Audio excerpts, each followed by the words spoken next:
चेतना व्यसनमुक्ती खऱ्या अर्थानं हं. जामवंताचं काम करतं. जसं त्या हनुमंताला माहीत नव्हतं, की आपल्यामध्ये काय शक्ती आहे असं. आणि जामवंतानं काय केलं, ती शक्ती त्याला "अरे बाबा, तू फार शक्तिमान आहेस बाबा. तुझ्यामध्ये फार प्रचंड शक्ती आहे." त्या शक्तीची अनुभूती हनुमंताला आली आणि हनुमंता हा रामाचा निस्सीम भक्त झाला. रामाजवळ गेला आणि ते मोठं युद्धसुद्धा हनुमंताने जिंकून द्यायला मदत केली.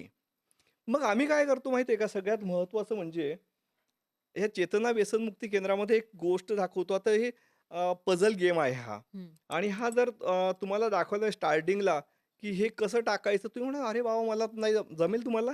जमू शकतं. जमू शकतं. म्हणजे थोडंसं हं, माहीत पडलं जमेलच. हं. हे असं गेलं की आतमध्ये आलोय आपण. हं. ओके. हां. आणि इथून बाहेर पडायचं असेल, ते टेक्निक सुद्धा आहे असं. असं करायचं, हे असं बाहेर यायचं, आलो बाहेर आपण. हं. Same, same, same, same.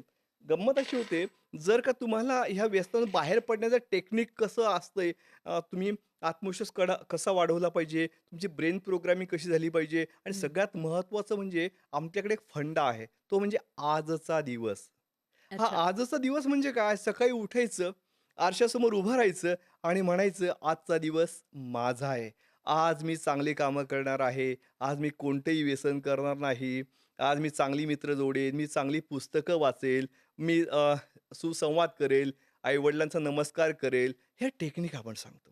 आणि सगळ्यात महत्त्वाचं जो युनिव्हर्सल लॉ आहे, त्यांना तो सांगत असतो. आता युनिव्हर्सल लॉ कोणता आहे?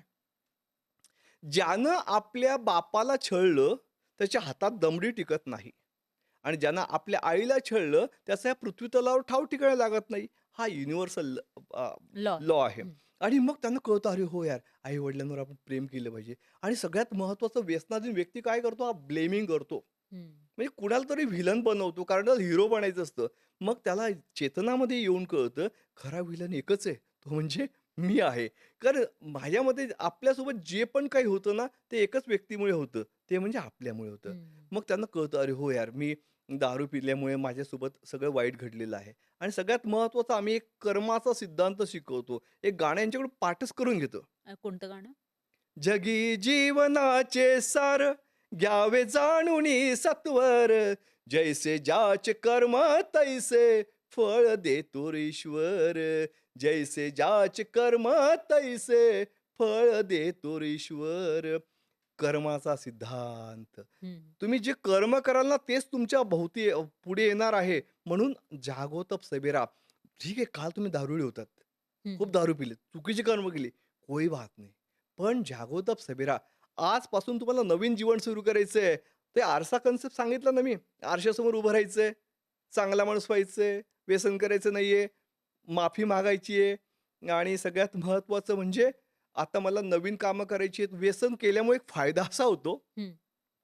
मनामध्ये इच्छाशक्ती प्रचंड निर्माण होते अच्छा. आणि कार्यशक्ती शून्य होऊन जाते. इच्छाशक्ती म्हणजे उद्या मी असं करून टाकेल, तिकडे भेटेल, मी आत्ता याला फोन करेल, त्याला जाऊन भेटेल. इच्छाशक्ती प्रचंड आहे दारू पिल्यामुळे. हं. पण दारू उतरली रे उतरली, माणूस निस्तावलेला होतो. काय सगळ्यात महत्त्वाचं हां, काय माहिती का? हा मानसिक आजार आहे. हां.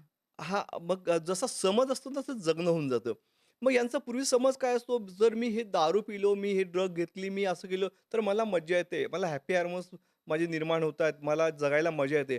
पण ह्या चेतनामध्ये जी ॲडमिट होतात, म्हणजे हं, हं. दारूमुळे असेल, तंबाखूमुळे असेल, गुटख्यामुळे असेल, ड्रग्जमुळे असेल, गांजामुळे असेल, यांचा आपण समज बदलवतो. आणि एकदा अच्छा. समज बदलला ना, की माणसाचं जगणं सुसाट होऊन जातं, सुंदर होऊन जातं. समज बदलाव रे बाबा. चेतनामध्ये समज बदलला की माणसं बदलतात. महाराष्ट्रभरातून, महाराष्ट्राच्या बाहेरून सुद्धा माझ्याकडे रुग्णमित्र येतात, ॲडमिट होतात. 1 महिना ॲडमिट होतात. तिथं जेवण असतं, औषध उपचार असतो, मानसोपचार असतो, डान्स थेरपी असते, योगा थेरपी असते, ब्रेन प्रोग्रामिंग असते आणि सगळ्यात महत्त्वाचं संमोहन. हं, हं. म्हणजे बाह्य संमोहनाचा सुद्धा तुम्ही वापर अगदी करता? बरोबर. तर बाह्य मनाला झोपवून अंतर्मनाला जागा करणं म्हणजे संमोहन, हं, हं. हिप्नोथेरपी. आणि ह्या हिप्नोथेरपीने काय होतं, आत्मविश्वास वाढतो आणि आत्मविश्वास वाढला रे वाढला, की माणसाचं जगणं सुसह्य होतं. माणूस काहीही करू शकतो. आणि एक तुम्हाला सांगतो, एक गंमत. हं. स्वामी समर्थ आहेत ना, ते म्हणायचे, की "भिवू नकोस, मी तुझ्या पाठीशी आहे." आणि आमचं चेतना व्यसनमुक्ती नेहमी म्हणतं, "पिऊ नकोस, आम्ही तुझ्या पाठीशी आहोत." असा हा कन्सेप्ट, सिंपल कन्सेप्टने माणसं बदलतात.